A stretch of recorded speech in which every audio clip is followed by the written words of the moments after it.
உனக்குள்ளே நான் என்னை கரைப்பது அதுதான் அன்பே.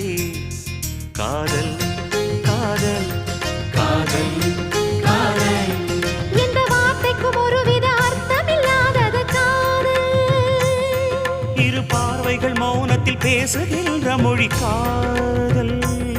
இங்கு கீழ்த்திசை சூரியன் நேர்த்திசை தோன்றினும் பாதை மாறி போகாது. காதல் காதல் காதல் காதல்.